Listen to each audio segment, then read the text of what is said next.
With the 52nd overall pick at the 2021 NHL Entry Draft, the New York Islanders selected a guy who many people believed would have probably been somewhere near the very top of the draft a few years prior. Let's talk today about Aatu Raty, because there is a very big break in Finnish Liga hockey games for his team, which gives us an opportunity to actually go out there and digest the entire story so far. Now, we have made a ton of videos talking about Aatu Raty on the channel, spanning back to like 2019? 2018? No, I think 2019. Yeah. We had made videos in the past talking about how Aatu Raty was going to be a good elite caliber player, how he was projected to being a first overall caliber talent in the 2021 draft. This is way before Owen took over the reins as the consensus first overall pick. But as Aatu Raty's draft season and career went on, he ended up falling very, very hard from a first overall projection. In the 2021 NHL Entry Draft, he went 52nd overall, despite having all this hype beforehand as a guy that could have been an elite two-way center with the same caliber of talent as an Anton Lundell or a Kotkaniemi or a Barkov even. Aatu Raty was supposed to be that good.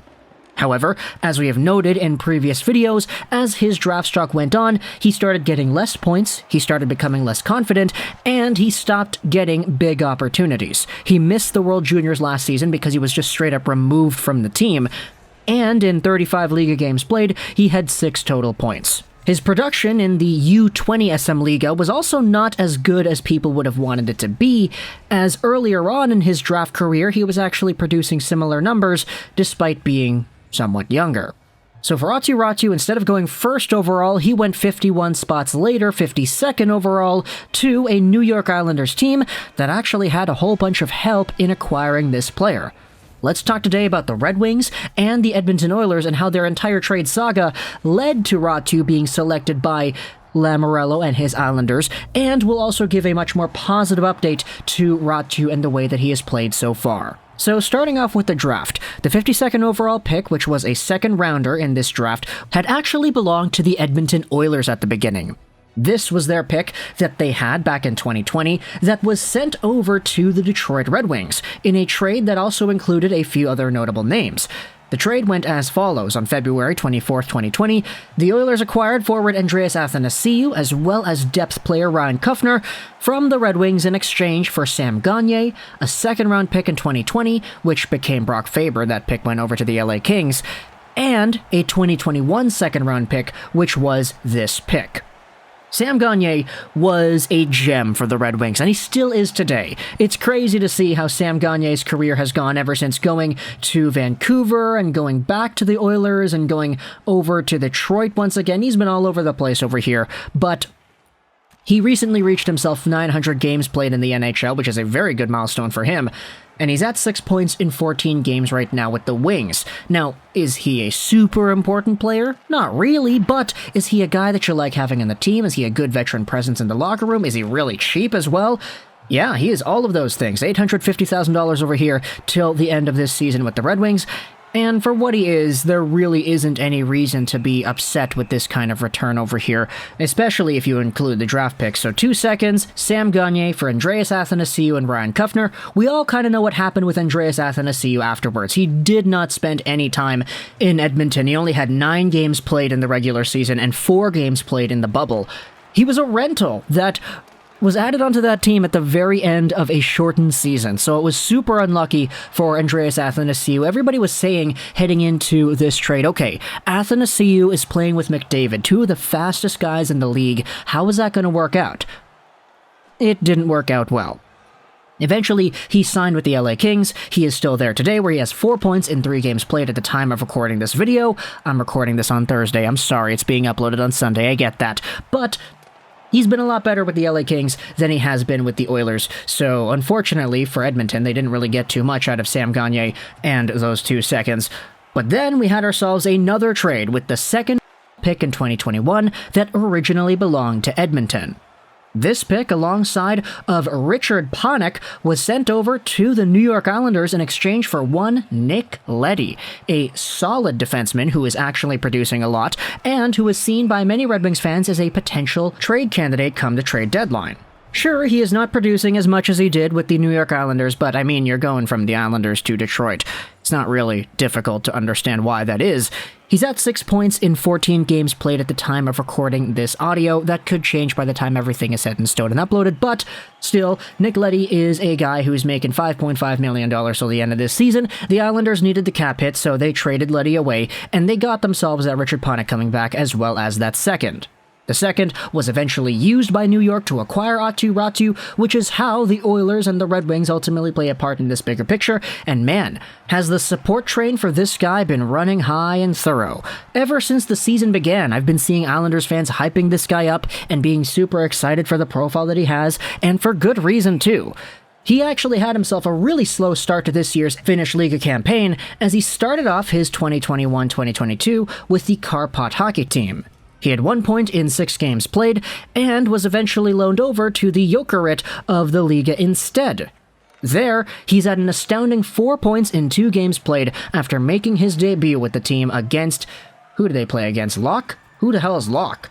Oh, Luco! Yeah, he had himself a goal and 2 assists against Luco in what was a 4-2 win for that club, and then the next game against the Vasan Sport, he had himself another goal as well, so... In totality, Aatu Raty on the season has himself 5 points in what is 8 games played.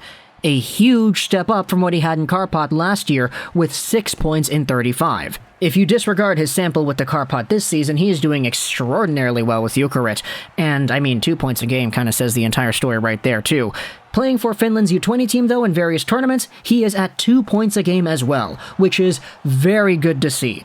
The fact that he didn't make Team Finland last season in 2020-2021 was a huge shot in the foot, and Aatu Raty himself is saying that he really wants to go out there and make that team. He's taken steps on skating and physical play, and now he's focusing on getting better at face-offs. Prior to a 4-nation U20 tournament in Sweden, he told the media that he will give 110% every shift. And in fact, just watching some of the tape of what Raty was doing with his new team, you could see the confidence exuding from his profile. He's able to deke around guys, come in on the rush and snipe it just up high, and these are the kinds of plays that made him such a valuable prospect earlier on in his career.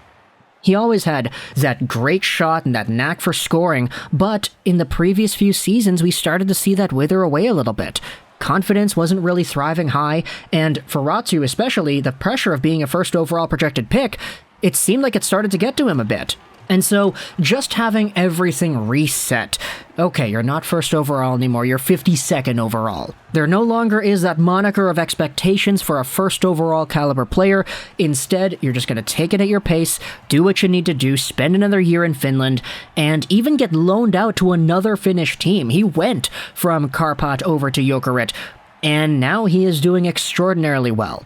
Jokerit is also being coached by former NHLer Olli Jokinen, so that's really cool to see. If there's anybody out there who probably knows how to develop Finnish talent into NHL caliber stars, Olli Jokinen is probably a good pick to be put into that position, so nice to see for Aatu Raty, especially being played in a top 6 role now. He also played on the penalty kill and the power play for the Jokerit so far, so it appears that Olli Jokinen is actually giving him opportunities to succeed. This is what he had to say about Aatu Raty after the first game against Luco. He played like how I expected him to play. He is a top talent. He has a good work ethic and he's eager to learn. It's great to coach a player like him. So, for Islanders fans, this might be the break that you wanted. This might be the coming out party for Aatu Raty after so many years of being hyped up as a potential elite talent. Does he still have that ceiling? Honestly, I'd say the ceiling still exists. Whether or not it's more likely now than it had been before that we would get that is up for debate, but there still is a very good top 6 caliber prospect, in my opinion, that lies dormant within Aatu Raty. So for the Islanders fan base, you guys got a good one over here. For the Red Wings and the Oilers, hey, let's talk about that series of trades that ultimately led to this pick being used up by New York. For Edmonton, I feel kind of bad because you traded away this pick and Sam Gagne and another pick for what was essentially 9 games of Andreas Athanasiu. And for the Red Wings, It really depends on what Nick Leddy becomes. That will determine how good of a trade this Raty thing was for them. But that's a ways away. We'll see where Leddy goes. We'll see how good Raty becomes as his career goes forward. Talk to me in the comments if you're an Oilers, Red Wings, or Islanders fan about this idea over here. I hope you enjoyed this 99. And bye.